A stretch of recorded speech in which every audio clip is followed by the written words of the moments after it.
If you've ever wondered what a handicap is in golf, here it is in 30 seconds. A handicap measures your golf skill and makes the game fair. Imagine like a professional ping pong player trying to play a 15-year-old in ping pong. Neither the 15-year-old nor the professional are going to have very much fun doing this. So what a golf handicap does is it allows a professional golfer to be able to play golf with a 15-year-old and still keep things competitive and interesting, even though their golf skill levels are completely different than each other. So that's kind of what a handicap does and why they exist. Now I'm going to give you more of an example. Me personally, my handicap fluctuates. Sometimes it's as low as like a 5 or a 6.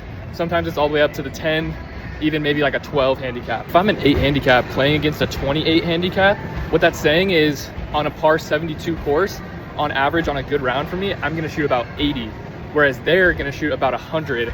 And so someone who's an 80 versus someone who scores 100, that's not very competitive. So the handicap evens it out. So throughout the 18 holes, it's going to give the other person about 20 strokes in difference to try to even out the game over time. So that hopefully by the end of the round, he and I both have very similar scores and it's a very competitive game, even though we're both two completely different golf skill levels. Now that you've kind of had an example, I'm going to show you exactly how to calculate it, which gets kind of complex, so stay with me. You technically can't have a golf handicap unless you've played at least 20 rounds of golf where you've kept your score the entire time and you know your final score on the round.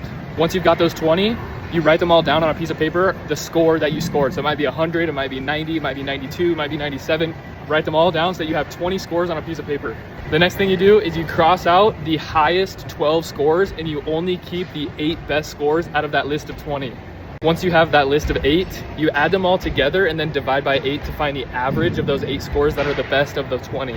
Take that average that the calculator gives you and then subtract 72, which is par, that's even par, that's scratch.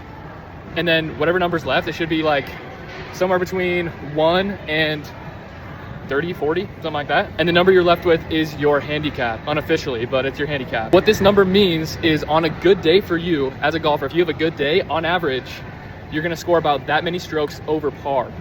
So if you're an 8 handicap, on a good day, on average, you're gonna score about 80. Sometimes you might have some bad rounds and it's 86, 87, 92, but on average on a good round, you're gonna bring it back down and be right around 80, 79, 81, something like right in there, so it averages to 80. And say you're like a 28 handicap, your average is going to be right around 100 because 72 is par plus 28 on a good day. On average, you're going to shoot about 100. Sometimes you might have blow up rounds, 105, 110 plus.